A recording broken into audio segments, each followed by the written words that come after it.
हाय, आज हम लोग क्लास 10th आईसीएसई बोर्ड से सेलिना बुक से चैप्टर नंबर 4 के एक्सरसाइज बी के न्यूमेरिकल सॉल्व करेंगे। ठीक है, इसमें दो ही न्यूमेरिकल्स हैं, दोनों ही बहुत इजी फार्मूला बेस्ड हैं। A ray of light incident at an angle of incidence 48 degree, small i हम लोग को 48 डिग्री दे रखा है, on a prism of refracting angle. Refracting angle यानी हमें एंगल ऑफ प्रिज्म दे रखा है, जिसे कैपिटल ए से डिनोट करते हैं, is equal to 60 degree.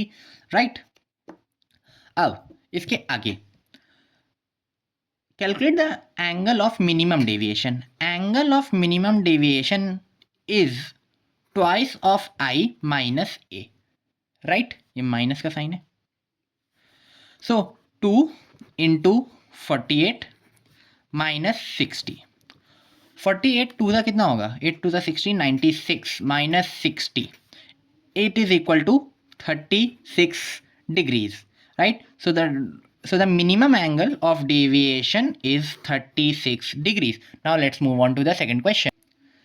Second question में हम लोगों को दे रखा है कि what should be the angle of incidence for a ray of light which suffers minimum deviation of 36 degrees. हम लोगों को डेल्टा मिनिमम दे रखा है 36 degrees through an equilateral prism.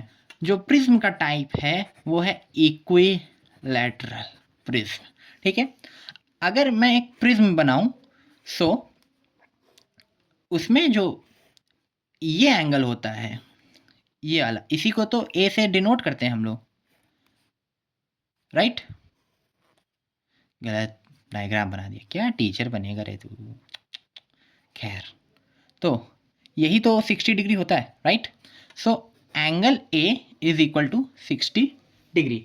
Okay, अब हम लोग इन्होंने कह रखा है कि हमें कैलकुलेट करना है एंगल ऑफ इंसिडेंस।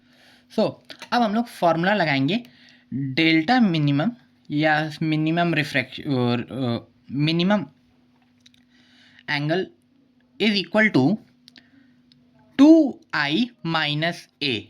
सो हमें तो एंगल ऑफ इंसिडेंस निकालना है, तो एंगल ऑफ इंसिडेंस क्या होगा, ये ए यहाँ सब्ट्रैक्ट कर रहा है तो वहाँ जाके ऐड करेगा, सो डेल्टा मिनिमम प्लस ए, और ये 2i से मल्टीप्लाई कर रहा है, तो जब हम इसको दूसरी साइड भेज देंगे तो डिवाइड करेगा, लीनियर इक्वेशन। राइट, अब डेल्टा मिनिमम हम लोग को 36 दिया है, plus A is 60 upon 2। 36 plus 60 कितना आएगा, 96। 96 अपॉन 2 कितना होगा, 2 4 ज़ा 8, 1 कैरी हो जाएगा, 1 और 6 16, 4 4 ज़ा सॉरी 2 8 ज़ा 16। राइट, सो इसका आंसर कितना आएगा, 48 degree. The angle of incidence should be 48 degrees. Right, now we have completed the B exercise, बहुत छोटी सी थी। Now we'll move on to the C exercise in the next video. मैं आपको फिर से बता देता हूँ, अगर आपको मैथ्स के किसी भी क्वेश्चन में प्रॉब्लम हो तो प्लीज़ लेटेस्ट वाली वीडियो में आप उस प्रॉब्लम को कमेंट कर दीजिए। I will try to solve it as soon as possible and I will provide you with the solution for free, yes, for no cost at all. Right, now we'll meet in the next video. But आप ध्यान रखिएगा, सबसे latest video में आप comment करिएगा problem को, ताकि मुझे आसानी से मिल जाए and I will solve it for free. Right, thank you.